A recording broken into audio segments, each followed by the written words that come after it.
नमस्कार मित्रांनो, मितव्या चॅनलवर तुमचं हार्दिक स्वागत आहे. आजच्या कथेचं नाव आहे जाणीव.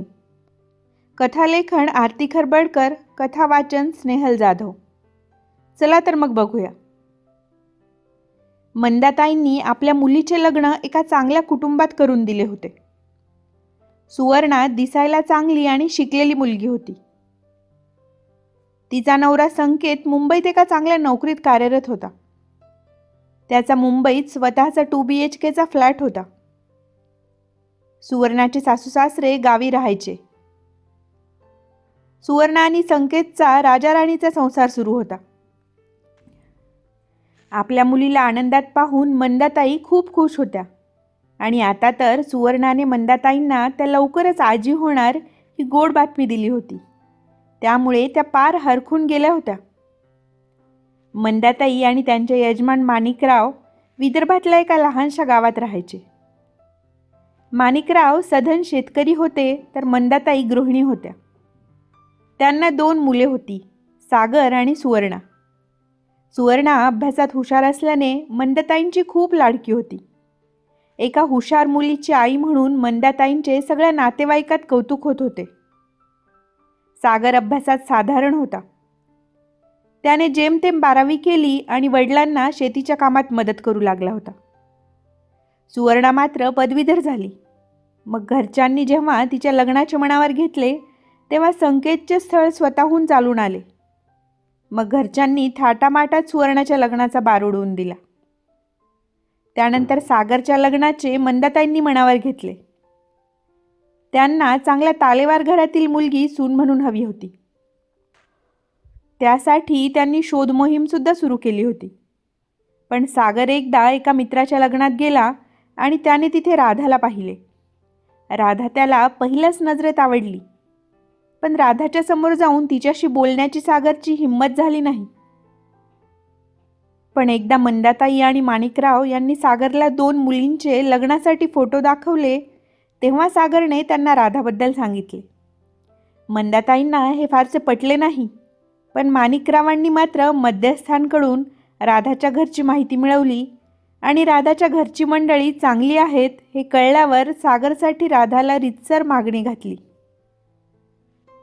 मंदाताईंना मात्र राधा सून म्हणून फारशी पसंत नव्हती, कारण राधाची घरची परिस्थिती बेताची होती. पण सागरला मुलगी पसंत आहे आणि माणिकराव सुद्धा या स्थळासाठी अनुकूल आहेत म्हटल्यावर त्या लग्नासाठी फारसा विरोध करू शकल्या नाहीत. राधा आणि सागरचे लग्न झाले आणि राधा मंदाताईंची सून म्हणून घरात आली. पण मंदाताई तिच्याशी फारच कोरडेपणाने वागायच्या. राधा मात्र कधीच उलटून बोलली नाही. सतत आई आई करून ती मंदाताईंच्या मागे पुढे करायची. पण लग्नाला वर्ष झालं आणि तरीही घरचा पाळणा हलला नाही याचं निमित्त करून मंदाताई आता उघडपणे राधाला सुनावू लागल्या होत्या. या उलट सुवर्णाचं मात्र त्यांना फारच कौतुक होते. तिच्या लग्नाला 3 वर्ष पूर्ण होत आले होते आणि अशातच ही गोड बातमी. मंदाताईंना तर सुवर्णाला कुठे ठेवू आणि कुठे नको असे झाले होते. सुवर्णाला 5वा महिना लागल्यावर तिने मंदाताईंना स्वतःजवळ मुंबईला बोलवून घेतले. मंदाताईसुद्धा आनंदाने तिथे जायला तयार झाल्या. तिथे गेल्यावर मुलीने आणि जावयाने आनंदाने त्यांचे स्वागत केले. मंदाताईंनी सुद्धा लवकरच घराची सगळी जबाबदारी स्वतःवर घेतली. राधा घरी आल्यापासून त्यांची कामाची सवय जवळपास सुटलीच होती. त्याआधी घरी काम करताना बाजूलाच राहणाऱ्या शेवंताची थोडीफार मदत घ्यायच्या आणि त्या बदल्यात तिला काही ना काही मोबदला देत राहायच्या. त्यामुळे जास्त कामाची सवय त्यांना राहिली नव्हती. पण इथे मात्र आनंदाच्या भरात त्यांनी घराची सगळीच जबाबदारी स्वतःवर घेतली होती. सुवर्णाच्या डिलिव्हरीची तारीख जसजशी जवळ येत होती तसतशा मंदाताई तिला आणखीनच जपायच्या. डिलिव्हरीसाठी तिला माहेरी न्यायची त्यांची खूप इच्छा होती. पण इकडे दवाखाना जवळ पडतो, तिला इथलीच ट्रीटमेंट सुरू आहे असे म्हणत संकेतने नकार दिला. मंदाताईंना सुद्धा हे पटले. त्यामुळे तिथे मुंबईतच सुवर्णाची ट्रीटमेंट सुरू राहिली.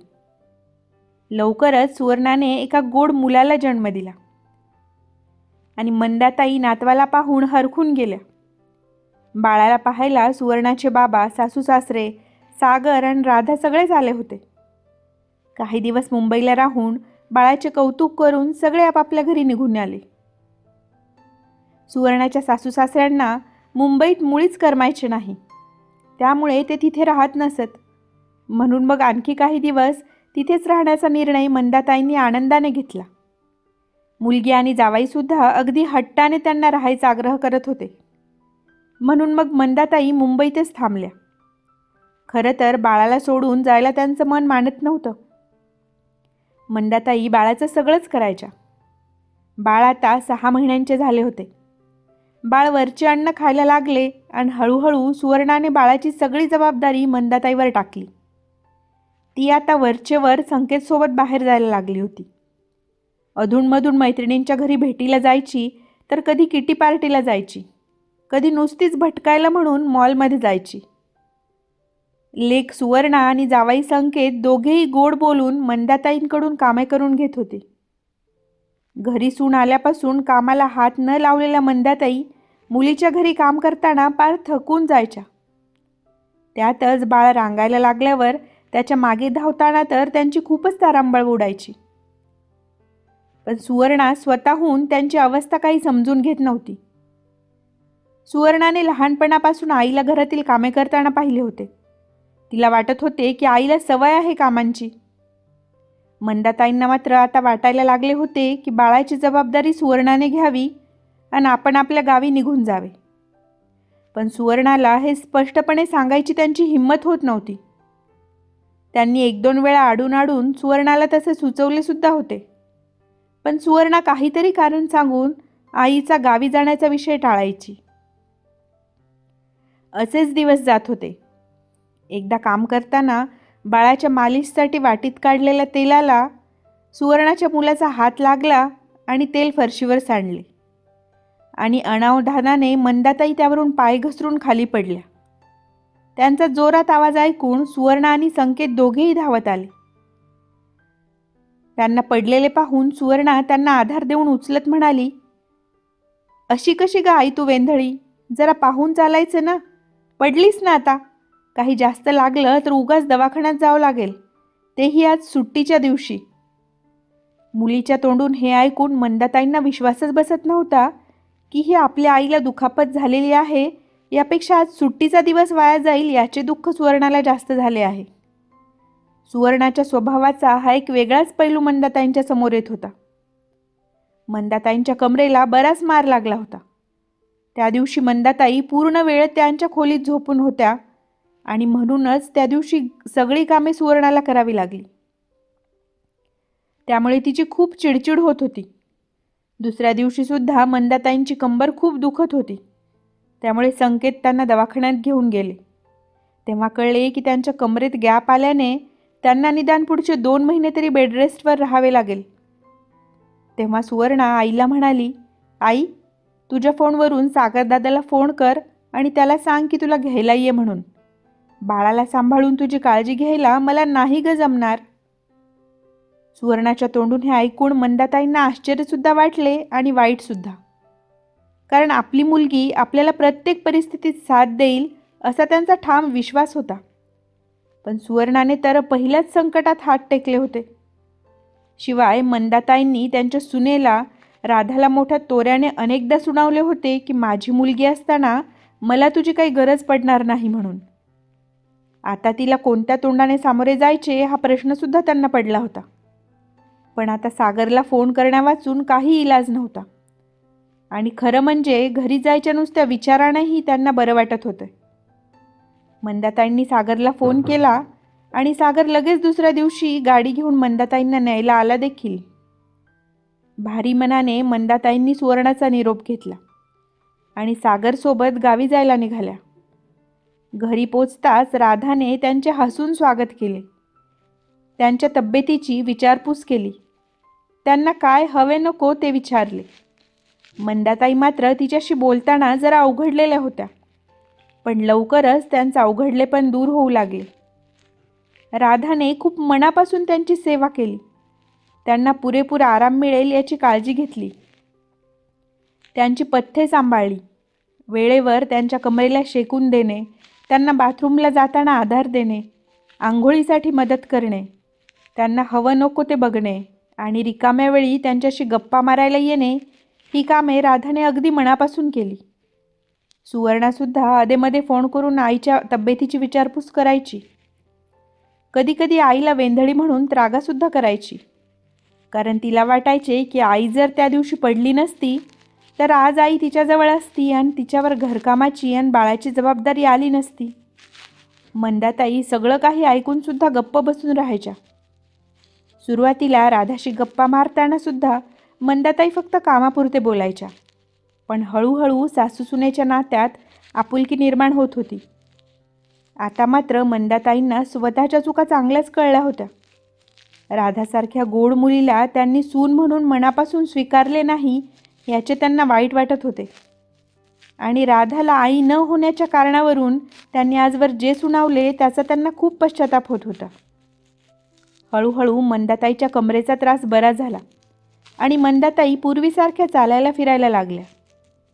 अशातच एके दिवशी राधाने त्यांना गोड बातमी दिली की ती आई होणार आहे. मंदाताई खूप खुश झाल्या. घरात आनंदी आनंद झाला. अशातच एके दिवशी मंदाताईंना सुवर्णाचा फोन आला. ती मंदाताईंना म्हणाली, आता बरं वाटतंय ना तुला आई? सुवर्णाने विचारले. हो ग, आता बरं आहे.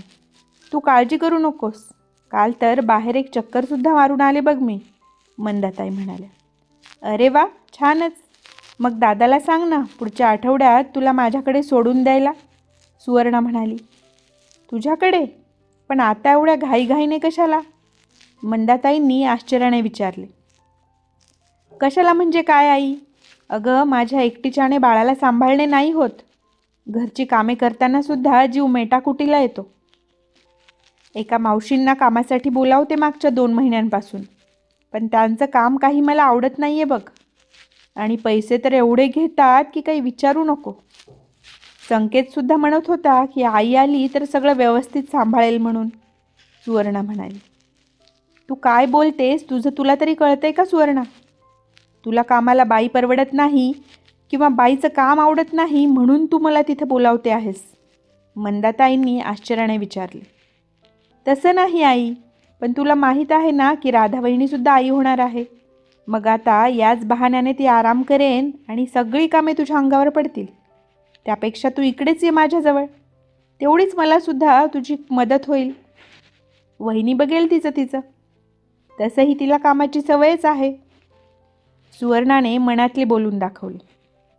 मला विश्वासच बसत नाही की तू माझीच मुलगी आहेस म्हणून. तुलासुद्धा माहीत आहे की गरोदरपणात बाईला मदतीची गरज भासतेच. तुलासुद्धा गरज पडलीच होती की.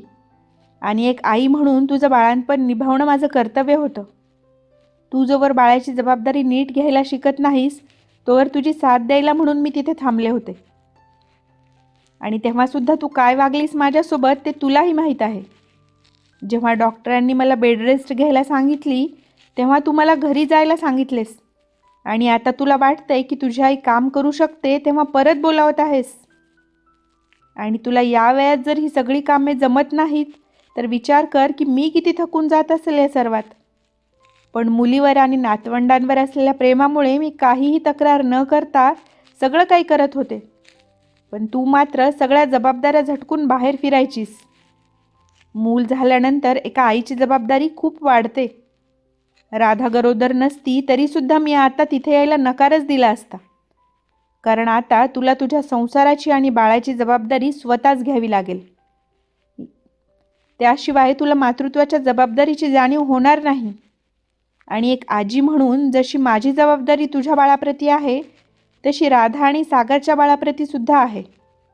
त्यामुळे मला वाटतं की तू आता तुझ्या संसारात नीट लक्ष द्यायला हवे. एकदा सवय झाली की सगळं नीट होईल, मंदाताई म्हणाल्या. यावर सुवर्णाने काहीही न बोलता खजील होऊन फोन ठेवून दिला. आईच्या कानउघाडणीने तिला तिच्या चुकांची जाणीव झाली होती आणि स्वतःच्या संसाराची जबाबदारी नीट पार पाडायला ती सुद्धा सज्ज होणार होती.